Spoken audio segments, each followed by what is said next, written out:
Alright guys, what's going on? Welcome back. So today, I'm going to be building a log manifold for the CRX here. So this is pretty much my log manifold setup. I'm not going crazy with the manifold because 450cc injector, stock B20, small turbo. I don't need nothing fancy like a top mount, but I have everything I need here to make a log. So what I have here is a PRL head flange. I believe it's mild steel. And then I have the PRL T3 log flange as well too, which has this little indentation that kind of, you know, fits nicely on the curvature of the pipe, right? And then we have schedule 10, not no crazy schedule 40. This will do the job just fine. Schedule 10, 304 stainless steel, 1.5 tubing, and I have 2 T's, 290, and I have a straight just in case I want to kick out the log further out to fit a bigger frame turbo. But I'm just going to be using a DT28, so you know everything here is more than enough material to do what I need to do. So all I'm pretty much doing is, because this is my first time, you know, putting a manifold together, I'm not set up for back purging, and I'm just gonna mock everything up, tack it into place, see if my buddy Kel's available to fully weld it, and if he's not, then I'm gonna attempt to burn it. So let me brainstorm real quick, see what I'm getting myself into, and then we'll update you guys in just a second here. Got the head flange kind of mocked up on the engine here, and I was gonna put it over there, but I don't want to move the engine stand. I kind of want it, you know, leveled up with me, but this is more convenient because it's right here. I got the 45 tacked to the T, and the reason why I did this is because the distance from here to here is 2 inches and 3/4, right? On the flange, from here to here is 1 5/8. So the difference is, if I did my math right, is about 1 1/8 right there. So the reason why I have this tacked up is because I didn't buy a short 90. I bought a long 90, so it's a lot longer than what it needs to be to go from this hole to this hole. So I got it tacked up so I could measure in the straightest part possible to eliminate 1 1/8, right? To shorten these two together to fit into this guy. Now there's probably other ways of doing it, but this is my first manifold. I watched a lot of videos online to figure out how to do or how to measure. I'm gonna admit I messed up on this one. I didn't buy extra material because money was kind of tight, so I only have these 4 pieces to work with. Now what I measured is what I needed to remove, but for some reason, somehow, I removed more than I should have. I undercut it, which I thought I undercut it, so I could, you know, trim to fit, but I ended up coming up short. And you guys can see there's a good maybe 1/4 inch gap right there, and that's no bueno. So what I'm gonna do now is I'm gonna take this piece and I'm gonna move it over here, take the other T, and then I'm gonna measure pretty much the distance that I need to trim. And how I'm gonna go about doing that is what I've seen on YouTube is you put it up touching each other, and then you got to measure that gap, right? Whatever that gap is right there is what you remove off this T right here, and that'll bring this T closer this way to fill in this hole and made up with the other side. So hopefully I can still salvage the T that I cut off, and if I can't, then you know I did buy a foot of, you know, 304 schedule 10, and you know I'm just gonna have to patch it up, make more welds than I'm supposed to for a log, and go from there. But hopefully this is gonna work out. So doing it this way, I have this extra leg length to kind of fill in that 1/4 inch gap I had previously with this guy, and I hope all works well. So let's get to measuring that gap and trimming this piece to fit that piece right there. This is awesome. I did 1 cut on the T and it matched up perfectly on the runners right there. I tacked it in place on 4 sides, 1, 2, 3, and 4. Now this is you know, definitely a save from my undercut right there. So what I'm gonna do now is I might tack this to the flange, I'm not sure yet, but I got to get these 90s kind of mocked up to see how much of a gap it is, like I did on this guy right here. and then trim accordingly. Hopefully we can get the 90s to go as well as this one did to this guy, and then we can figure out our flange situation so we could see if we can clock the flange enough for the T3 to fit a large frame turbo, which I have sitting over there. And then if it fits the big turbo, it'll definitely fit the GT28. So this is looking really promising. Progress, guys, progress. It's looking really good. I know there's like some process to like making these runners with a gap or something because of shrinkage. When you start welding, it pulls the metal together, so I don't know how to go about doing so, but I have a little gap here. I have this one slight, you know, gap there, but I mean, hopefully it holds up together. I've seen Boosted Boys make his log manifold for the MR2, and that thing has gone through a lot of abuse. His manifold's still holding up. So right now, I just got to make one more cut right here using the last long 90 that I have, right? Once I get all of this tacked into place, I can mock up where the T3 flange could and would sit at. But I can't tack this or weld this in place because of, you know, having to weld all of these guys up first before I do so. Alright guys, it's been about an hour and a half now since the last update, and I was stressing about this giant gap that I have right here because I undercut it. Now the thing about my bandsaw, my blade is not straight, it's actually like this. So when it cut diagonal to the point of getting this gap right here. So I'm just gonna send it, I'm gonna burn it hot.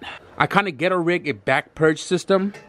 I picked up this piece from Harbor Freight, got all the wrong fittings, and then I just had a bunch of fittings lying around in my fitting bin, and somehow made this work. I removed the original gauge, which is almost equivalent to a -5, and then transitioned to a -6 on the opposite end, and then this side is also a -5, -6, and then I got the what do you call this little split thing. And as you can see, we have argon in the tank, and if I turn this right here, argon comes through my line right here, and I'm gonna back purge my log manifold before I weld it. And I mean, it's very promising. The only thing I don't have is a purge block or an aluminum block that the head flange sits on, so when I weld it doesn't, you know, warp the flange itself. But I'm gonna maybe, I don't know, bolt it to the cylinder head or something, because that head comes off, and use that as a backing plate, or bolt it down to my table so it doesn't, you know, flex when it's cooling, or just send it and change out to a brand new 60 grit and just smooth it flat. But aside from that, once we get this all welded up, all the runners, all the tubing, then we can bolt this up to my turbo. I'm gonna do the big frame 35R, figure out where I want this and how far over I want it to clear the compressor housing, because I'm going to be running compressor housing on this end instead of that end, and tuck the turbo in more so I have a lot of room to my radiator and core support. So once we get everything welded up, we'll figure out placement for this guy, and then we'll get this cut out as well for this, get this welded up, wastegate, and hopefully we'll try to have it done maybe at least a log tonight, and then tomorrow we'll you know, do some more work with the flange. I don't have a purging block, so I used the next best thing. I took my turbo manifold off my engine, and I think this will work out just fine. And I got it bolted up in several different places here. 1, 2, 3, 4, 5. Plenty to hold the flange straight when I weld it. So back purging protects the welds on the backside, on the inside of the tubing. And what you do as far as back purging goes is having a dual regulator or teeing off, you know, from your main line.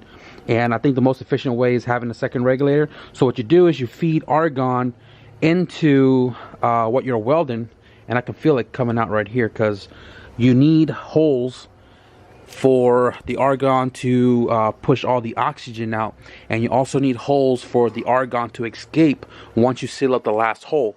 So between the two flange, I have tin foil in between with holes on each of the runners, and then I have blocked off this T3 here and this 44, both having holes on it as well. The hose goes into runner number 2, and the hose actually sticks out about right here. Typically when you weld you know, dimes on the outside, the inside should look the same, because the argon is protecting the elements that the metal is made of, whatever minerals or elements that, you know, comes off of this when you weld. The oxygen will contaminate it, which causes sugar coating, which makes it weaker, and protecting the weld with argon will give you that protection it needs on the inside for the welds to penetrate all the way through, if that makes any sense. So it's been going on about 2 or 3 minutes now, and in a couple minutes here I'm gonna start welding. So my cousin just left. It is 11:24 at night, and the manifold, I finished it like maybe 15 minutes ago, and it's cooling down right now. Now this is not the best, it's not the greatest.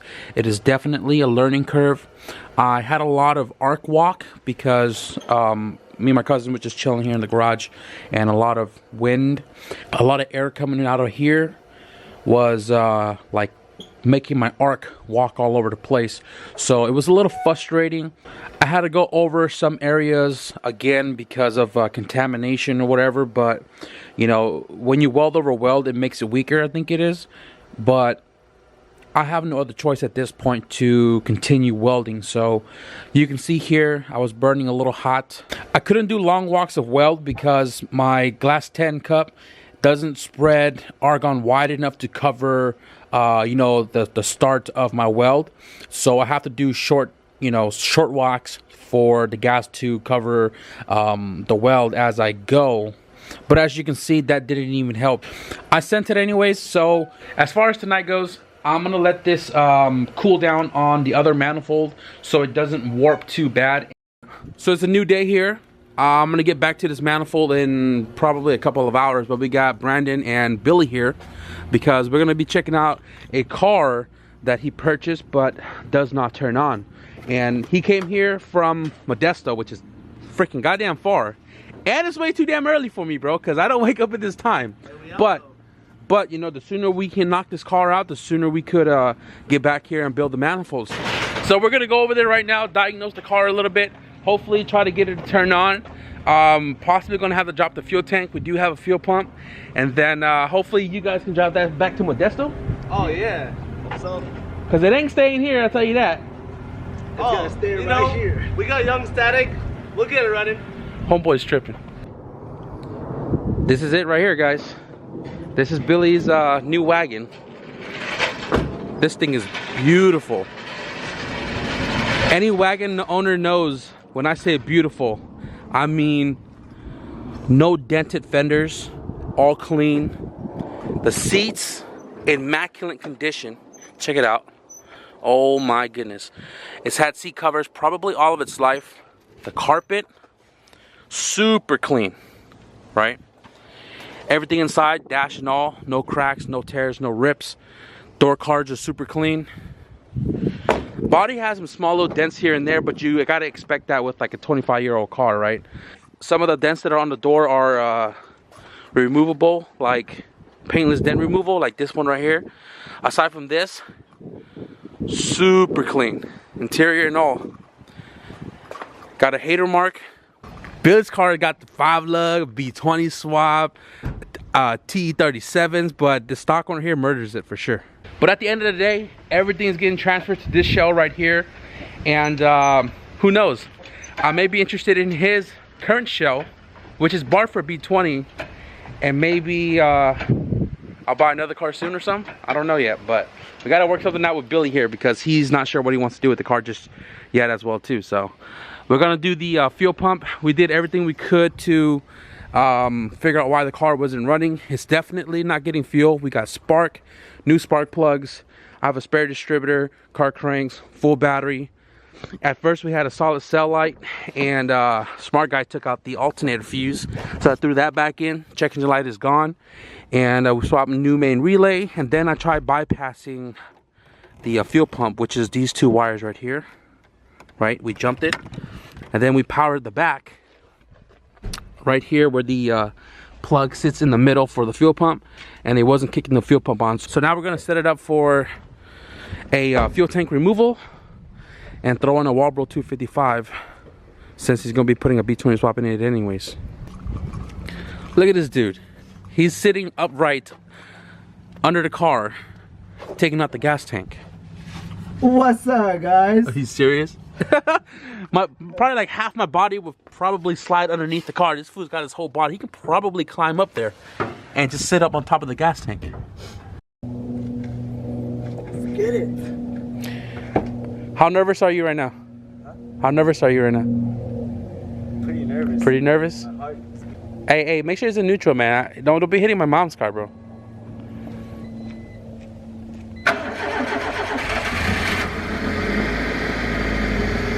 Let's go! Hell yeah, guys. It looks like the car is going home. Hell yeah. Let it idle a little bit, do the oil change, and we out. Alright, you guys, so we're back here in the garage. I've been tinkering with this log manifold for about 30 minutes now. I got it separated from the top mount because I was using the top mount to help prevent warpage on the flange.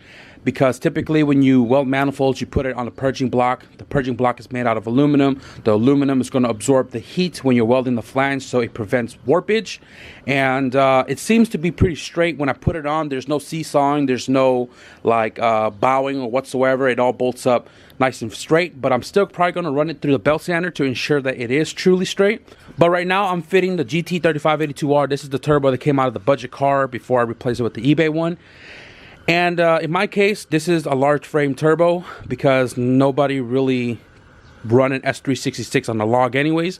So if I can fit it with a 35R, I should have no problems fitting the GT28, which is a lot smaller.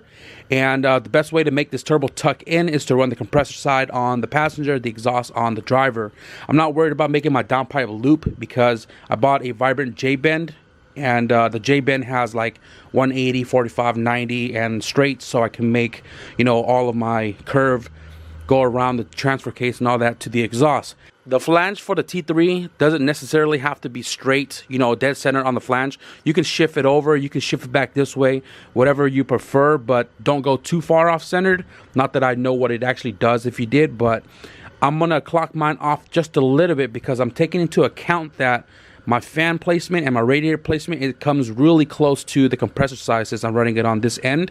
Now on the EF, our engine bay becomes smaller and smaller when you put a B series in it, and if you run a full size core, then you know there's going to be more fitment issue. But because I'm running a half core, I got this giant space here. I want to keep it looking like I have a bunch of space instead of, you know, having a turbo flip the opposite direction and it sits about right here. As you saw in the log manifold, the turbo is shifted over because I want to ensure that the compressor housing is not going to interfere with the fan right here itself. And I want to keep my radiator exactly where it's at. I don't want to alter it. I don't want to shift it around.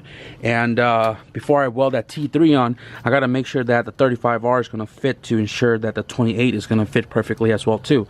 So on the log manifold, from the compressor housing to the block label, it's 2.5 inches right here. And that means 2.5 inches will put my compressor about, you know, right here. Plenty of room to run the coupler that way to the intercooler. And the space that I have between the fan and the label itself is about almost 4 inches, right? So over here, from the label to the compressor is about 4 inches, and that means this is going to sit literally in front of the fan about so. And that's awesome because the fan is going to give it cold air directly. And again, from the compressor itself to the block is a little over 2.5, so that means the radiator is going to sit about right here. Plenty of room, and I think it's going to work out. So what I'm going to do as of right now is I'm going to mark this flange, take off the bolts, remove the turbo, mark the inside of the flange so I can cut the hole for the inlet to the exhaust housing, and then clean the material up and get started on the welding. Alright, you guys, so I had a buddy come over. I don't often see him. We were kicking it. We were hanging out, chopping it up, just, you know, catching up with things in life. So I got the hole cut out for the T3 flange, and I used a combination of a cutoff wheel, a file, little angle sander thing right here to smoothen out the inside, and I've already got it welded up on the inside all the way around. And now while this is still hot, I bolted the turbo housing, the exhaust side housing, to the flange, so that way we can prevent warpage. And this is a small surface anyway, so that should sand off pretty easy if there is any type of warpage.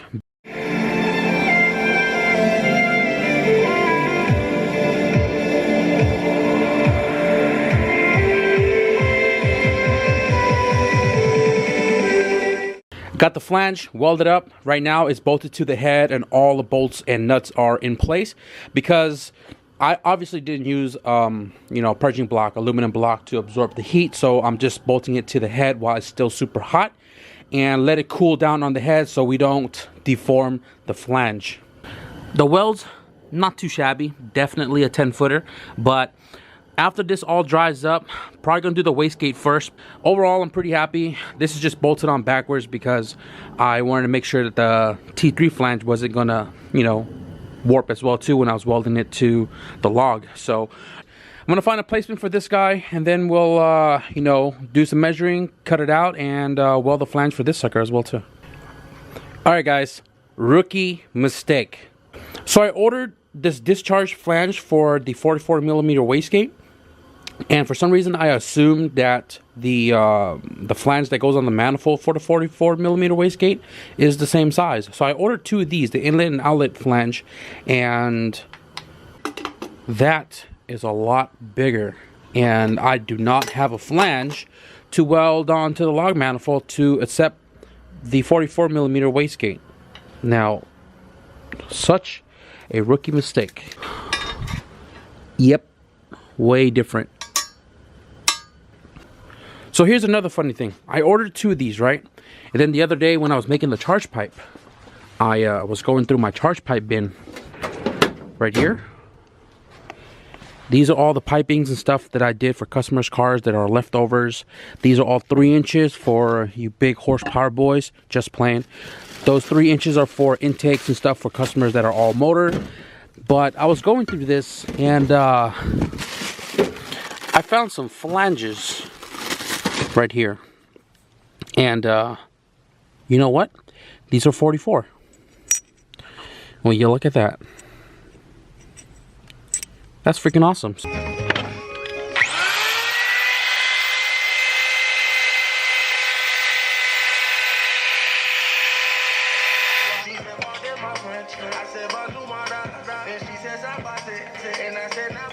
So before I fully weld the flange to the log manifold for the wastegate, you got to make sure that it's going to clear the hood. Now I have a JDM hood. It's lifted in the middle right here. You can see it, right? So I have a little bit more space opposed to the USDM hood, and you can kind of see right here where it goes up. And the beautiful part about making your own manifold is you can place it, shift it, or you know, ensure that it's going to work for you.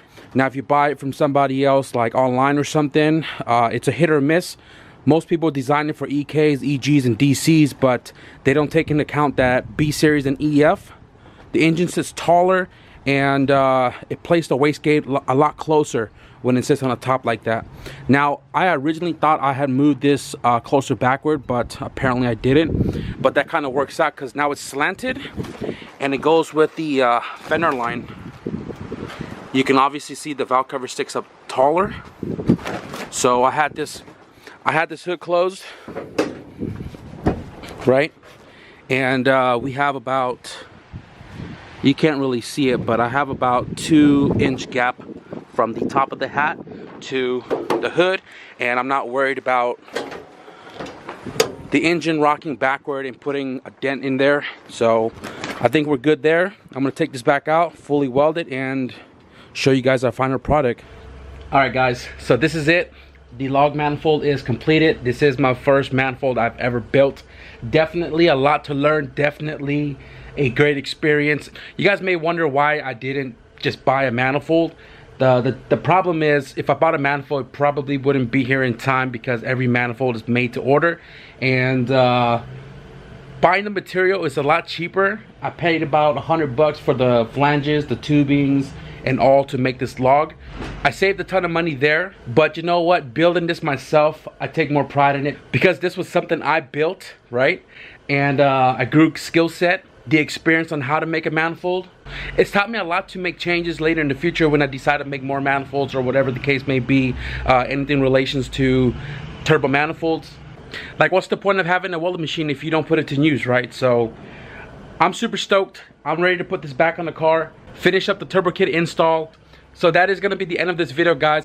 I hope you guys enjoyed the turbo manifold fabrication. Definitely hit the like button, and if you guys want to see the how to turbo your Honda video, definitely stick around. Thank you guys for watching, and I'll see you guys in the next video. Peace.